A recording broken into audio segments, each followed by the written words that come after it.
할렐루야. 우리 앉으시면서 인사 나누시겠습니다. 정말로 반갑습니다. 주 안에서 환영합니다. 오늘도 주께서 주시는 말씀의 기대를 가지고 예배 속에 임재하시는 성령 하나님께서 우리와 함께함이 더 깊게 누려지기를 원합니다. 오늘은 감동을 주는 삶이다 하는 제목으로 말씀을 나누려고 합니다. 하나님께서 우리 믿는 자들에게 원하시는 것은 이 세상에서 하나님께서 뜻하신 바대로 살아가고 성령의 지도를 받고 말씀을 살아내므로 말미암아서 우리와 함께하는 이들에게 감동을 주고 또 믿지 않는 영혼들에게 큰 감동을 줘서 주님 앞으로 이끌어드리는 삶이 아니냐, 이런 생각을 해보면서 오늘 이 감동을 주는 삶이라고 하는 말씀으로 잠시 나누려고 합니다. 경제적으로 매우 어려움을 겪던 한 주부가 견디다 못해서 판매 사원으로 나서기로 했답니다.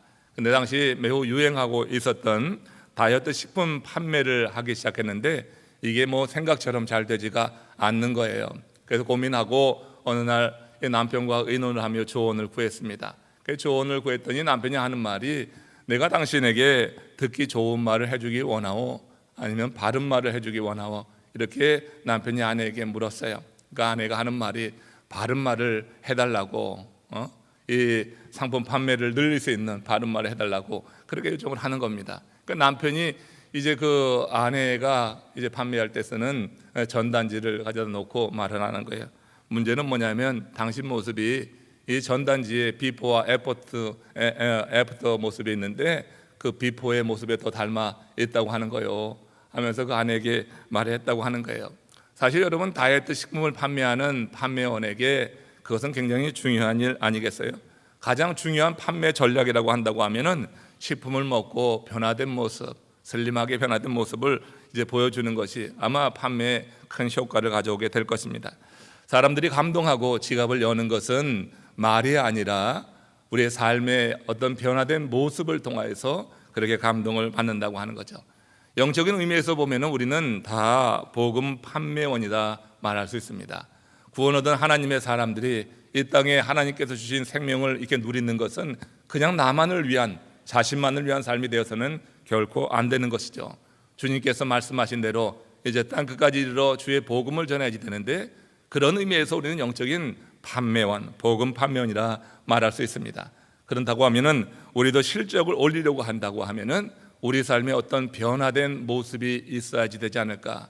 그냥 시간이 흘러가는데 정말로 한 영혼에게도 영향을 미치지 못하고 한 영혼도 구원하지 못한다고 한다고 하면 우리 주님 앞에 설 때 그것처럼 부끄러운 일은 없을 것이라고 하는 생각을 해보면서 이제 우리가 복음 판매원으로서 정말 온전한 그런 삶을 살면서 실적을 올리려고 할 때 내 삶에는 과연 어떤 변화가 나타나고 있는가를 한번 생각해 볼 필요가 분명히 있다고 생각합니다. 우리가 단지 진리를 많이 아는 것을 가지고 성경 지식을 자랑한다고 한 영혼이 구원을 얻겠어요? 그건 아닌 것입니다. 우리가 아는 지식을 살아냄으로 인해서 우리가 어떤 불이익을 당한다 할지라도, 내게 손해가 있다 할지라도 말씀대로 살아가는 그 모습이 우리 삶 가운데 보여지게 될 때, 그때 누군가의 심령에 감동을 주는 거죠. 많은 지식의 나열로는 감정을 상하게 합니다. 그러나 여러분, 삶으로 살아내면은 사람들의 마음에 감동을 일으켜서 우리가 하는 말에 귀를 기울이게 되고 우리의 삶을 함께 살고자 하는 그런 마음을 갖게 하는 거예요. 오늘날 이 시대에 정말 한 영혼을 주께 인도한다고 하는 것이 얼마나 어렵습니까? 세상에 볼 것 많고 들을 것 많고 우리의 눈을 현혹해 하는 정말로 많은 것들이 있어서 우리가 말만 가지고 영혼 구원을 이룬다고 하는 것 정말 쉽지 않아요.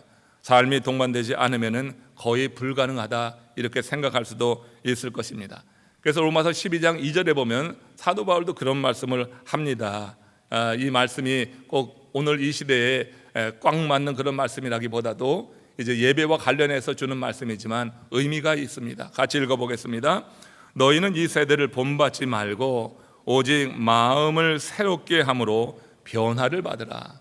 내 마음이 새롭게 돼야지 돼요. 하나님의 말씀은 머리로만 이해하는 것이 되어서는 안 되죠. 그것을 가슴으로 받아서 내 마음을 새롭게 할 때 그때 내 삶의 변화가 이루어지게 되고 이를 통하여서 우리 주께서 원하는 삶을 살아낼 수 있다고 생각합니다. 그런 것입니다. 여러분, 변화된 삶은 우리 성도들이 사명을 감당하기 위해서 평생 이루어 나가야 될 일입니다. 우리들은 성화의 단계에 있어야 되는 거예요. 사람이 한순간에 변할 수는 없지만 복음을 받아들여서 예수의 영이 우리 안에 있게 될 때 우리는 계속해서 성화되어져 가는 그런 삶을 살아가게 되는 것입니다. 내 삶의 변화가 느껴질 때, 그럴 때 사람들은 우리의 삶에 대해서, 우리가 믿는 이 복음에 대해서 관심을 기울이게 된다고 하는 것이에요. 우리들은 누군가를 변화시킬 능력은 없습니다. 요즘 여러분 자기 자식도 자기 마음대로 되지 않잖아요. 가까이 있는 사람이 내 마음대로 되지 않으니까 속상한 경우 정말 많잖아요. 여러분, 우리가 누군가를 변화시킨다고 하는 건 우리의 능력이 아닙니다. 다만 우리는 스스로 변화를 이룸으로 인해서 누군가에게 감동을 줄 수가 있다고 하는 거예요. 그러면서 그 심령에 하나님의 말씀이 들어가는 일을 우리가 보게 되는 것입니다.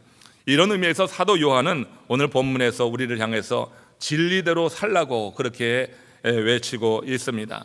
그는 형제의 사랑에 대해서 특별히 말씀하고 있는데, 그의 변화된 삶이 이제 그가 말하는 삶을, 말하는 증거를 더욱더 뒷받침해 주면서 사도 요한의 이 말씀이 감동적으로 마음에 와닿습니다. 요한의 성품이 원래 어떠했는지 그 일화가 성경에 몇 군데 나오는데, 원래부터 이 사도 요한이 사랑의 사도가 아니에요. 사실 요한은 사랑의 사도라고는 별명을 갖고 있지만 원래 그의 품성은 그렇지 않았습니다. 누가복음 9장에 보면은 그와 같은 관련된 일화가 하나 나옵니다. 한 번은 예수님께서 승천할 기약이 차서 예루살렘으로 이제 제자들과 함께 올라가시는 때였는데, 그때 이제 예루살렘으로 가려고 하면은 갈릴리에서 올라갈 때 그때 사마리아 성을 통과하는 게 아주 지름길 아니겠어요? 그래서 예수님이 그 제자들과 함께 사마리아 성 내로 들어가려고 했는데, 사마리아 성에 있던 사람들이 예수 일행이 예루살렘에 이제 순례자로 간다고 하는 것을 알고서는 이제 아주 강력하게 저지하고 나선 거예요. 왜 그런지는 다 아시잖아요. 사마리아 성 사람들은요, 피해 의식이 있었습니다. 유대인들에게 무시를 당하는 거예요. 유대인들이 무시한 이유는 다른 게 아니죠. 그들이 혼혈인이었다고 하는 것입니다. 이스라엘이 겪었던 역사적인 아픔에 대한 이해는 또 배려는 없이 그들이 혼혈인이라고 하는 그 사실 하나로 이제 이 유대인들에 대해, 사마리아인들에 대해서 무시하고 그렇게 정죄하고 하니까 이 사마리아인들이 상처를 받은 거예요. 그 상처가 이제 유대인들에 대한 적대감으로 나타나서 이제 그 마을을 지나가는데 예루살렘에 그렇게 성전에 이제 순례하러 간다고 하는 것을 알고서는 적극적으로 저지하고 만류한 것입니다. 예, 그때 예수의 제자 가운데 사도 요한이 하는 말이 이런 거였어요. 누가복음 9장 54절 말씀입니다. 같이 읽겠습니다. 주여, 우리가 불을 명하여 하늘로부터 내려 저들을 멸하라 하시기를 원하시나이까. 그 사도 요한이 굉장한 가격한 성격의 사람이었던 거예요. 이 얘기가 뭡니까? 하늘에서 날벼락을 내려서 저들을 즉사시켰으면 좋겠습니다, 이 얘기거든요. 하나님, 주께 요청하는 거예요. 이렇게 그들을 해쳤으면 좋겠습니다. 그러나 주님께서 뭐라고 합니까? 즉각 이 요한을 꾸짖으시고 그 제자 일행을 이끌고 다른 마을로 돌아가셨던 것이에요. 이렇게 요한의 성품은요, 매우 즉흥적이고 과격했던 사람입니다. 주님은 그를 제자로 부르실 때 이미 그의 이런 성품에 대해서 잘 알고 있었죠. 제자로 부르시면서 요한에게는 특별히 별명을 붙여주셨는데, 그 별명이 뭡니까? 보아너게라고 하는 거예요. 보아너게라고 하는 것은 우레의 아들이다. 요한이 그렇게 과격했던 사람이에요. 또 다른 일을 여러분 아시죠? 요한이 어느 날 우연히 어떤 사람이 주의 이름으로 귀신을 내쫓는 것을 보았습니다. 그 광경을 보고 지나치지 못하고 그 사람을 불러서 따끔하게 책망을 한 거예요. 다시는 예수의 이름으로 그런 일을 하지 말라 하고 막아선 것입니다. 이유는 단 한 가지입니다. 그가 자신들과 같이 제자 그룹에 속하지 않았다고 하는 것이 이유였어요. 요한은 이 일을 행하고 예수님께 또 자랑스럽게 말했던 것입니다. 누가복음 9장 49절에서 이렇게 말했어요. 함께 읽습니다.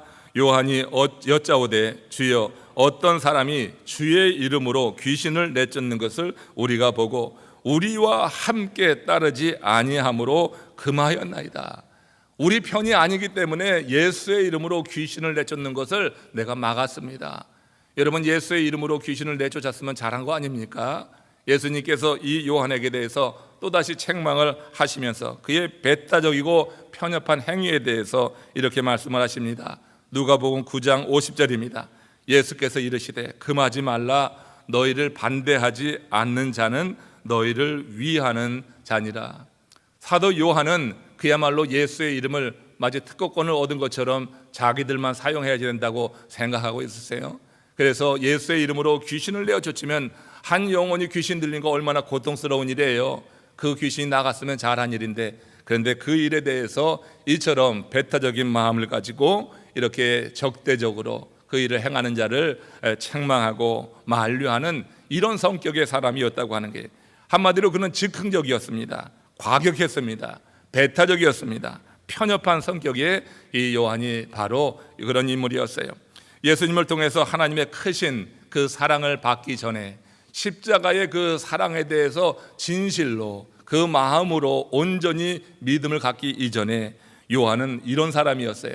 근데 그가 십자가의 대속의 은혜를 경험하는 순간이 있었습니다.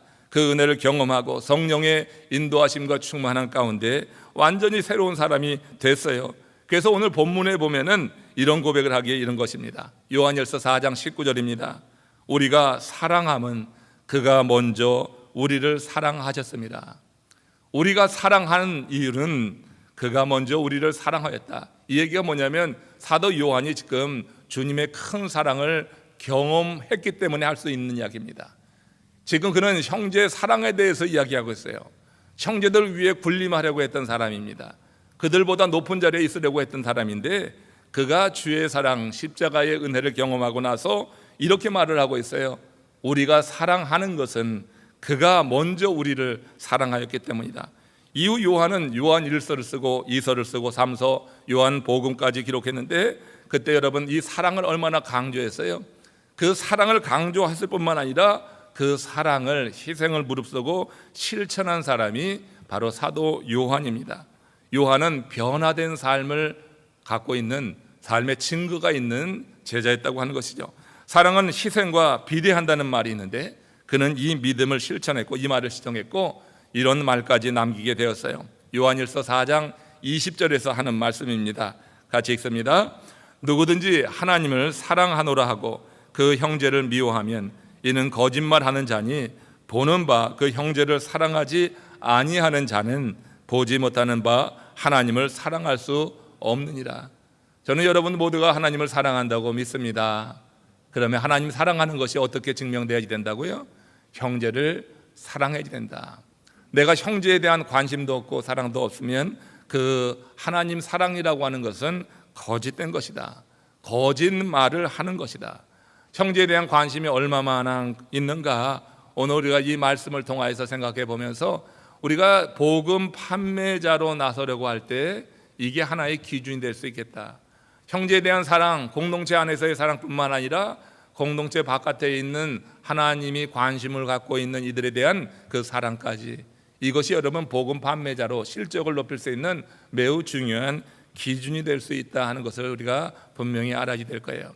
관심을 갖고 그 영혼을 위해서 뭔가 행할 수 있는 그런 마음이 있지 않고서는 우리에게 맡겨진 귀한 사명을 이루기가 어렵다고 생각합니다. 한 지역 방송에서 70년 해로한 노 부부를 청해서 그 해로한 그들을 치하하고 그들에게 이런 질문을 던졌습니다. 96세 난 할아버지, 92세 난 할머니에게 던진 질문이에요. 두 분은 다시 태어나도 결혼하겠습니까? 똑같이 배우자로 맞이하겠습니까? 이런 질문을 여러분들에게 던진다고 하면 여러분들은 뭐라고 대답을 할까요? 많은 아내들은 고개를 절레절레 흔들더라고요. 근데 많은 남편들은 그래도 해야죠, 그래도 말하는 경우가 있는데, 이 할머니 할아버지는 그 반대로 이야기했어요. 할아버지가 말합니다. 한번 생각해 봐야 되겠네요. 근데 그 할머니는 뭐라고 대답을 했냐면, 내가 돌봐줘야지요, 이렇게 대답을 했는데, 그 방송을 들은 많은 시청자들이 크게 감동을 받았다고 하는 그런 기사를 읽어본 적이 있습니다. 여러분, 내가 돌봐줘야지 돼요, 그렇게 여러분 말할 수 있는 거 얼마나 마음을 뭉클하게 합니까? 사람의 가장 아름다운 모습은 누군가를 진정으로 돌봐주고 보살펴주려고 애쓸 때 그 마음이 나타나는 거 아니겠어요? 그처럼 손을 뻗쳐서 남의 손을 잡아줄 때 덧없는 인생이 살만한 인생으로 되더라 하는 얘기를 합니다. 왜 오늘날 많은 사람들이 자기 삶에 대해서 그렇게 회의적인가 하는 생각을 좀 해보지 않습니까? 여러분 그런 생각을 해보신 적이 없는가 모르겠어요. 내 삶에 대해서 상당히 회의적으로 빠질 때가 있어요. 일이 제대로 풀리지 않아서 그럴까요? 여러분 뭐 때문에 우리 삶에 대해서 그렇게 우리가 회의적이 될까? 일이 잘 풀리지 않아서 그럴 수 있습니다. 동의합니다.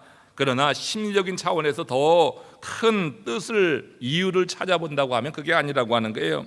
그건 자신이 남에게 필요한 존재가 되지 못한다고 하는 생각 때문에 그렇다고 하는 겁니다. 내가 심리적으로 보면 남에게 도움이 되지 못한다고 하는 그 생각, 자기 생각, 스스로의 판단이 자기의 삶을 회의적으로 느끼게 한다고 하는 거예요. 인간은요, 자신이 원하는 것을 갖는 것보다 남에게 필요한 존재가 되는 것에 더 큰 보람과 의미를 느낀다고 합니다. 이게 여러분 사실인 것 같아요.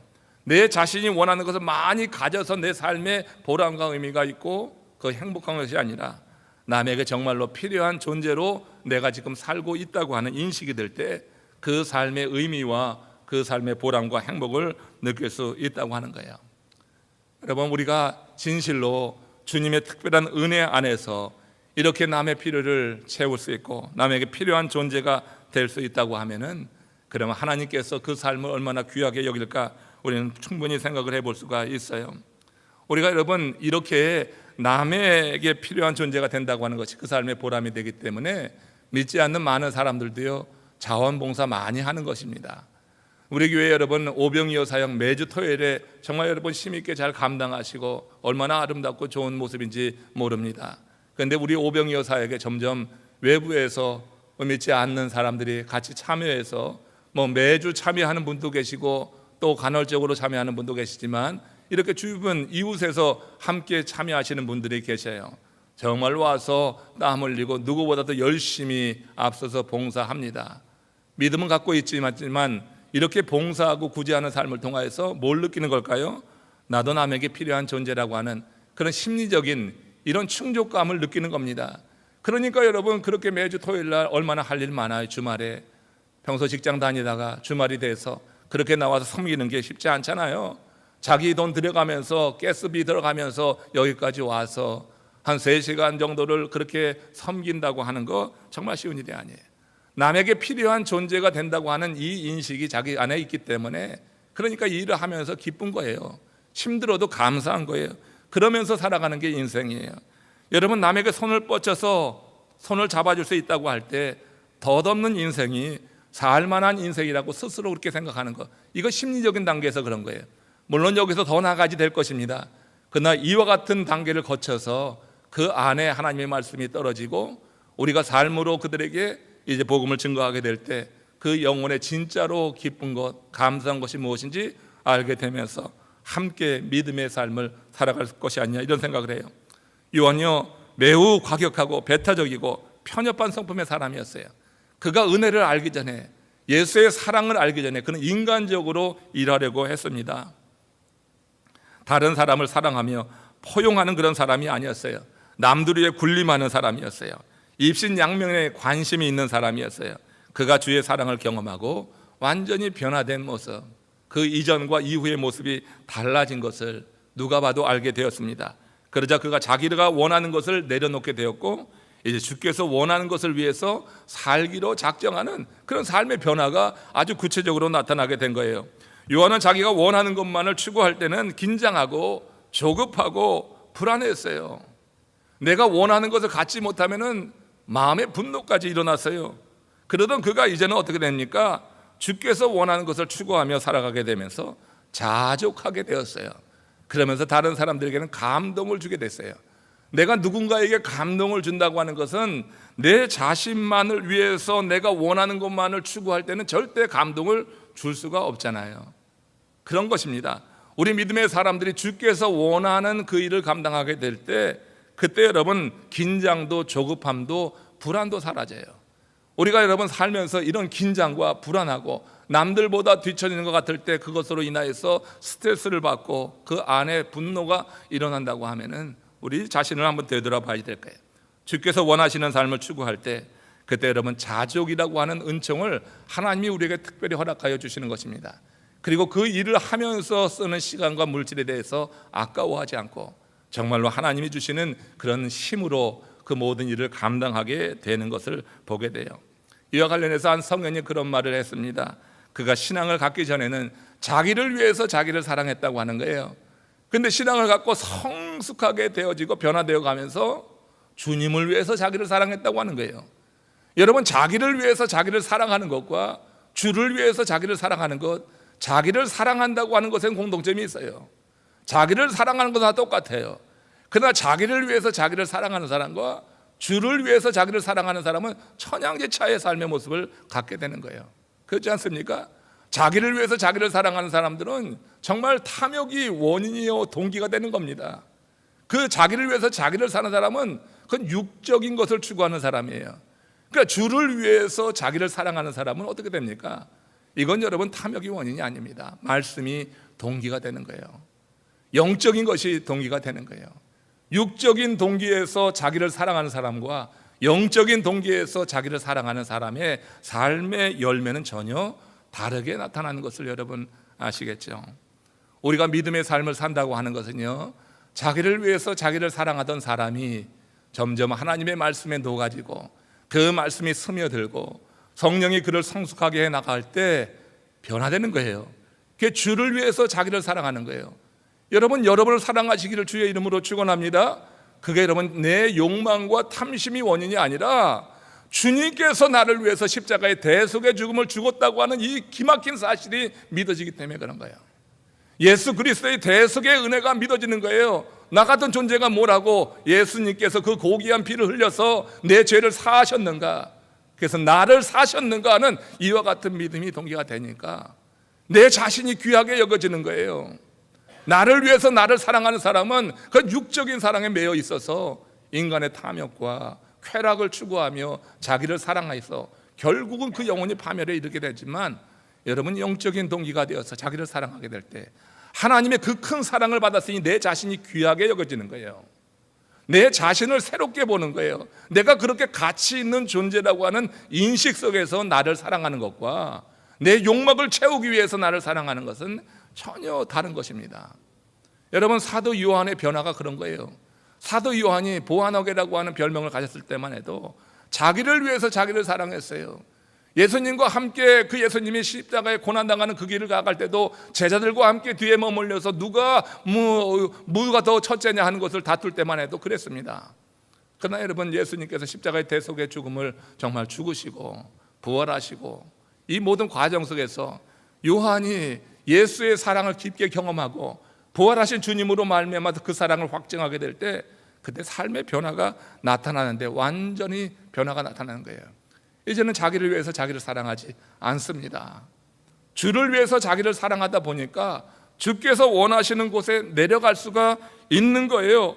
자기의 몸을 그렇게 사랑할 때는 행하지 못했던 그 일을 지금 주의 은혜 가운데 넉넉히 감당하고 있는 것을 보게 되는 것입니다. 요한은 자기만을 사랑하 늘 높은 자리를 탐하던 마음을 내려놓을 수 있었고, 주를 사랑해서 주께서 머물라고 하신 곳에 이제 스스로 내려가서 섬기는 삶, 주님께서 사랑하는 그 영혼에 대한 관심을 갖게 되면서 이 형제 사랑을 행할 수가 있었고, 그래서 그 삶이 뒷받침되니까 요한의 삶은 사람들에게 감동을 주는 거예요.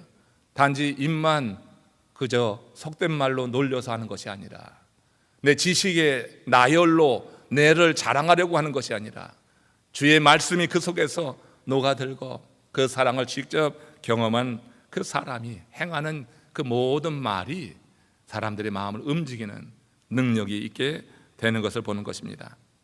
여러분, 이렇게 주를 위해서 나를 사랑하는 사람에게 나타나는 아주 대표적인 삶의 변화가 하나 있어요. 주를 위해서 내가 나를 사랑한다고 할 때, 그때 여러분 사도 베드로가 하는 이 말씀, 베드로전서 5장 7절의 이 말씀을 살아낼 수 있으리라고 생각합니다. 같이 읽겠습니다. 너의 염려를 다 주께 맡기라.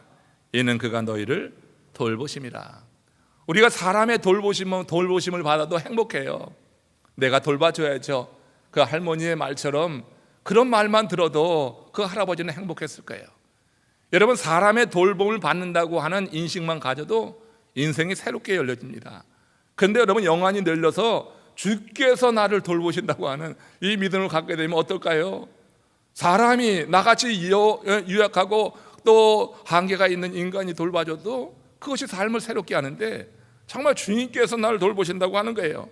너희 염려를 다 주께 맡기라, 이는 그가 너희를 돌보심이라. 우리가 주를 위해서 나를 사랑하게 될 때 그때 나타난 삶의 변화는 주님께 다 맡기는 거예요. 왜? 주님께서 나를 사랑한 그 사랑의 깊이를 아닙니까? 주님께서 나를 어떻게 사랑하셨어요? 십자가에서 대속의 죽음을 죽으셔서 내가 그렇게 무겁게 여기던 죄의 짐을 해결해 주신 분이란 말이에요. 그러니까 주께서 나를 사랑한 그 사랑의 깊이와 그 사랑의 질에 대해서 인식을 갖게 될 때, 우리가 이 땅에 살아가면서 세상 일로 인하여서 염려하고 세상 일 때문에 하나님의 말씀을 내가 위반하고 하나님의 말씀을 대적할 수는 절대 없는 거예요. 하나님께 맡기는 거죠. 너희 염려를 다 주께 맡기라, 이는 그가 너희를 돌보심이라. 이 말씀이요, 베드로 사도의 진짜 그 마음속에서의 고백이 되는 거고요. 지금 이 사도 요한의 고백이 되었어요. 이제 높은 자리가 아니라 주님께서 기뻐하시는 그 자리에 흔쾌히 내려가 있을 수 있고, 그곳에서 하나님께서 맡기신 영혼을 사랑할 수 있게 되었다고 하는 고백이, 여러분 지금 우리 이 사도 요한의 이 고백 속에서 우리가 들을 수 있는 거 아니에요? 하나님을 사랑한다고 하면서 형제를 사랑하지 못한다고 하면 그건 다 거짓말하는 것이다. 우리가 어떤 식으로든지 하나님께서 우리에게 맡겨주신 그런 형제 자매들이 있어요. 여러분 주변에 그런 이들이 분명히 있을 거예요. 긴 코로나 팬데믹으로 인해서 내 자신의 영적인 상태가 이미 너무 침체되어 있어서 전혀 지금 여러분 이 일을 감당하지 못하고 있다고 하면은 이제부터라도 재개해야지 됩니다. 사역이 재개되고 우리 하나님께서 원하시는 삶이 재개되고, 우리가 나만을 위한 삶이 아니라 주를 사랑하기 때문에 주는 나를 사랑하되 주님을 사랑하는 그 사랑으로 우리가 나를 사랑하게 될 때, 우리 하나님께서 기뻐하시는 이런 일들을 우리가 분명히 이룰 수 있겠다는 생각을 해보게 돼요. 우리가 의도적으로 남에게 감동을 줘야지 하고 인위적으로 하는 것은 참 그 하는 사람도 그렇고 보는 사람도 딱합니다. 그래서 성령의 감동으로 우리가 기도하면서 하나님이 주는 말씀을 갖고 그 말씀에 이끄심을 받고 성령의 지도를 받게 될 때, 우리의 삶이 그저 삶으로 복음을 증거하는 복음 판매원으로서 실적을 높이고 하나님께는 영광이고 우리 자신에게는 보람이 되는 그런 삶을 분명히 살 수 있으리라고 생각을 합니다. 염라대왕에게 동생이 있는데 누구예요? 염려대왕이라고 그랬어요. 염라대왕에게 동생이 있는데 염려대왕이라는 조커가 있어요. 참 우스운 얘기인데 참 그럴듯합니다. 염라대왕은요, 우리가 죽은 다음에 우리에게 고통을 주는 사람이에요. 그러나 여러분, 염려대왕은요, 우리가 살아서 이 세상에 살 동안 우리를 괴롭히는 존재가 염려대왕이에요. 우리가 하나님의 말씀에 사로잡히지 못하고 그야말로 우리의 영혼이 새롭게 되지 못하면 이 염려대왕에서 절대로 벗어날 수가 없어요. 염려가 염려를 불러일으키는 겁니다.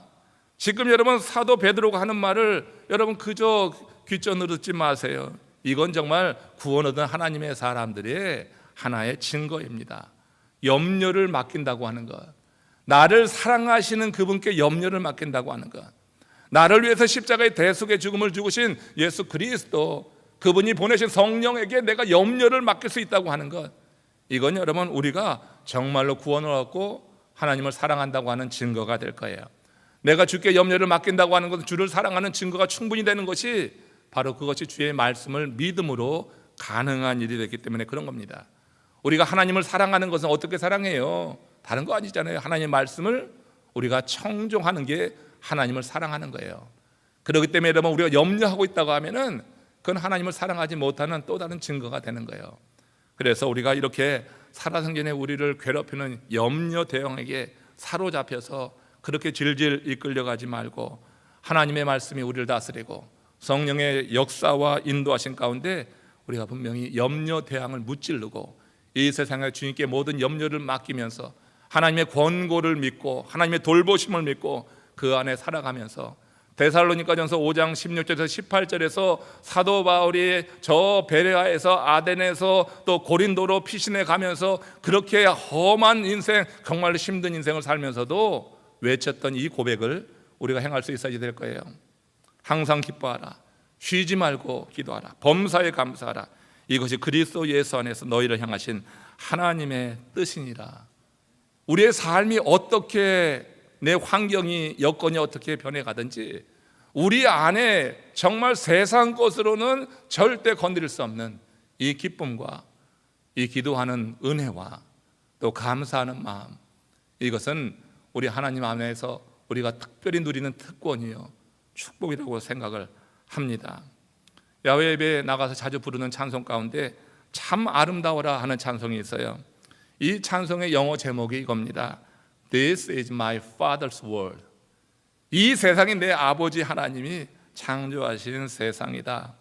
우리가 찬송 제목처럼 이 세상이 창조주 하나님이 다스리는 세계라고 믿는다고 하면 염려할 게 있을까요? 우리는 하나님의 자녀입니다. 하나님께서 우리에게 필요한 것을 충분히 공급하실 수 있는 창조주임을 믿습니다. 이 세상을 우리 창조주 하나님 아버지의 세상이라고 하는 거예요. 그럼 이 세상에 살아가는 우리들이 하나님의 그런 은혜와 하나님의 돌보심 가운데 거할 수 있는 것 아니냐. 내가 돌봐줘야지요 하는 그 한마디에 할아버지 입꼬리가 올라갔어요. 사람이 돌봐준다고 하는 것 하나에도 우리 삶에 이런 큰 변화가 나타나요.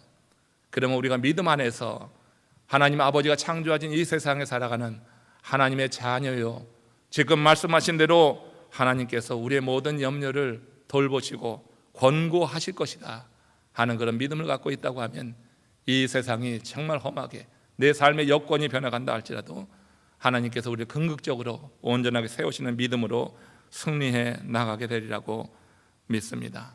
이런 삶이 우리가 함께 누릴 수 있는 그런 복된 삶이 될 때 이 땅에 아름다운 하나님의 나라가 더욱더 확장되어 나갈 것을 확신합니다. 끝으로 요한일서 4장 21절 말씀을 같이 합독합니다. 우리가 이 계명을 주께 받았나니 하나님을 사랑하는 자는 또한 그 형제를 사랑할지니라. 이것이 계속되어지는 사도 요한의 권면이요 명령입니다.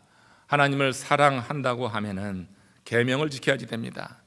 또 하나님을 사랑하는 자는 그 계명을 지킴으로 형제를 사랑하는 것이 마땅하다. 다시 한번 거듭 강조하고 있는 것을 보게 돼요.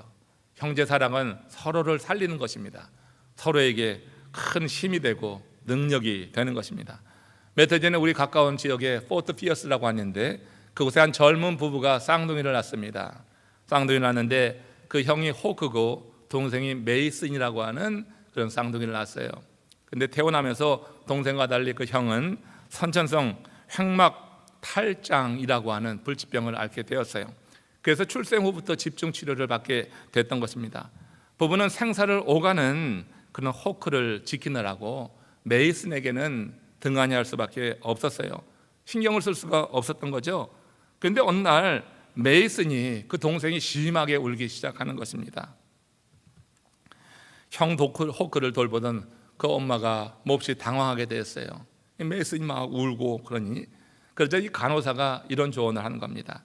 동생을 형 곁에 눕혀보세요. 그렇게 조언을 해서 그 엄마가 연명 치료를 받는 호크 곁에 동생 메이슨을 뉘어 놓았습니다. 그 순간에 메이슨이 거짓말처럼 울음을 딱 그치는 거예요. 그리고 메이슨이 손을 내서 그 형 호크를 안는 것입니다. 그러면서 그 얼굴에 미소가 번져나가는 사진이 찍힌 것을 봤어요. 여러분, 쌍둥이 얘기 가운데 우리가 이렇게 이래서 살아난 이야기도 있어요. 근데 이 호크와 메이슨 이야기는 좀 달라요. 이렇게 메이슨이 손을 내밀어서 형을 안자 이제 울음은 사라지고 미소가 번졌고, 그리고 이 쌍둥이 형을 사랑으로 껴안아서 정말로 행복했는지 메이슨이 깊은 잠에 빠져들었어요. 그렇게 아각대고 울던 아이가 형을 안고 그렇게 깊은 잠에 빠져들었습니다. 그리고 얼마 후 동생의 포옹을 받은 그 형 호크도 편안히 잠들듯이 하늘나라로 갔다고 하는 그런 이야기예요. 여러분, 살아나도 아름답죠. 그런데 메이슨 쌍둥이로 태어나서 그 형을 마지막으로 보내는 그때 뭘 알았는지 아각 울고, 그렇게 자기가 그 어머니의 관심을 이끌어 드렸어요. 간호사의 요청에 따라서 그를 옆에 놓았을 때 메이슨은 형이 마지막 가는 길을 이렇게 그 여린 손으로 안아주면서 보낸 겁니다. 여러분, 사람은 꼭 잘 먹어서 행복한 것이 아니고 잘 있는다고 아름다운 것도 아니다 하는 것입니다. 사람은 사랑하는 사람들과 서로 사랑으로 소통하고 교류할 때 그때 참 행복을 경험하는 것이 아니냐. 또한 그런 삶이 그 누군가에게 감동을 주는 거예요.